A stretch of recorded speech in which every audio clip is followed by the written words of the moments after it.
Hello everyone and welcome back into another video. Today we're back in Warframe with another weapon showcase, and this time we have the Shedu. This is an arm-mounted cannon, which means it's a very fancy rocket launcher, and as a rocket launcher, whenever you shoot something, the projectile will explode on contact with surfaces or enemies depending on what you're hitting. It is also a battery weapon. That means you will never run out of ammo, because after you start firing and stop for a little bit, the weapon will recharge all the ammos back to full. It also comes with a very neat feature that releases a shockwave in a 20-meter radius that deals impact damage after unloading all your ammos, so in this case 7, and it does look something like this. So you have this explosion at the end that basically hits everything and even destroy objects, which is very nice for farming. And this explosion also resets all the resistances a sentinel enemy has built up to that point. What that means is that, for example, we have this conculus enemy here, and if we start shooting him and not proc the explosion yet, you can see that eventually, there we go, we now have one resistance, which in this case is electricity. And of course, the more you shoot him with the same statuses, the more resistances he will build up. But we have a solution. We can keep shooting and the explosion will get rid of all those resistances. It is definitely not the most useful feature, but it's still a very cool little thing, and I thought it was worth mentioning. Okay, and that is pretty much how the weapon works. Let's now get into the build, which looks something like this. So we have Rhyme rounds and Malignant Force for viral damage, Vital Sense and Critical Delay for crit damage and crit chance. If you don't want to lose the 20% fire rate, you can go for Point Strike. Then we have Prime Shred for more fire rate and more punch through, which doesn't affect us because the explosion will trigger whenever we hit something. 100 munitions to apply slash on critical hits. Galvanized Aptitude for even more sales chance and a lot more damage after we start killing some enemies. And Galvanized Chamber for multi-shot and a lot more multi-shot after we kill some enemies. Then we are running Primary Merciless for more damage and more reload speed, which does affect our reload time. Although it's already very short, it's nice to reduce that even more. This build is quite slow, so we have to summon our Orokin battle group, which does offer us the possibility to kill some smaller enemies, in this case some butchers, so we can, start shooting them and build our merciless stacks and all the other buffs we have, and then we can start killing enemies. And even if they are armored, we can now just delete them. Plus we have those radial attacks that will deal some damage, so they're not completely useless. And yeah, that weapon does perform quite nice, even in a very high level scenario like level 225 steel path enemies, which you will usually never see in a mission unless you're staying in a survival or in any other endless mission. And now that we have some of the stacks, we can now start killing bigger enemies like all heavy gunners and stuff like that. Even the radial attacks will deal enough damage to start killing them eventually. And yeah, it's quite nice, although it's not the best explosive weapon. I still like it, and you can use it in your everyday missions. But of course I have to showcase the gas build. I had to remove the Axilus and I changed the cold mode for the heat one to build gas on the weapon, and then I removed Hunter Adrenaline and replaced it with Rifle Elementalist. That increases our gas damage by quite a lot. And this build won't perform amazingly like the viral one, even if we start stacking some of the buffs, so I'm not gonna showcase it in the showcase side of the video, but against some more normal enemies you will be able to just delete them, and as always, if you armor strip them, it will just take care of them very, very easily. So yeah, we can now start hitting some of the bigger enemies and let the radial attacks take care of the smaller ones. And yeah, I mean, the weapon is killing them even without any armor stripping or any external buffs.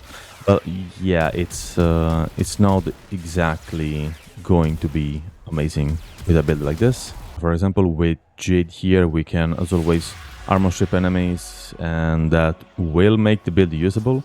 But otherwise, you don't probably want to use this build in any other case.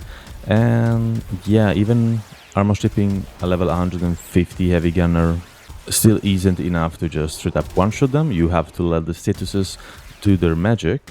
And yeah, eventually you will kill them, so it's not as good as the viral build, and I do suggest just sticking to the viral build. That's the only build I'm going to showcase. And if we were to try that against the same enemies but without armor stripping, with the viral build you can see that it is performing a lot better than the gas build, and that is because viral is always nice against everything, and in this case grenadiers won't be a problem to us, and the armor changes make viral even better, which is just a nice little thing for weapons like this. And yeah, we will just delete all of them in a few seconds. This is not the most broken weapon in the game, it's not going to clear the whole map in a second or stuff like that, but it's a very solid weapon. You basically get it for free from a quest, and by killing one of the sentient enemies, which is called Symbolis, you can obtain all the parts, and yeah, it's pretty much okay and will do the job even at steel pot level, and I kind of like how it looks, so that's just bonus points. And yeah, that is all for the Shedu. I will now add the usual showcase where you can see the weapon in a more realistic scenario, which will be steel pot survival. I hope you guys enjoyed the video. If you did, remember to leave a like and subscribe for more content. Have a great rest of the day, and bye bye.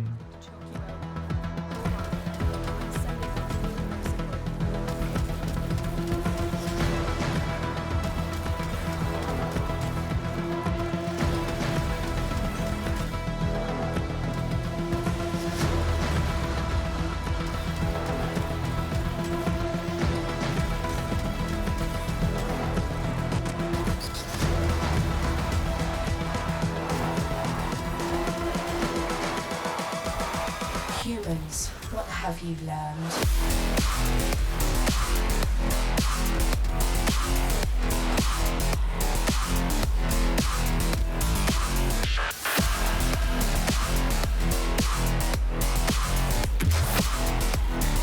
I was programmed to beat you.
We can set the world on fire, fire.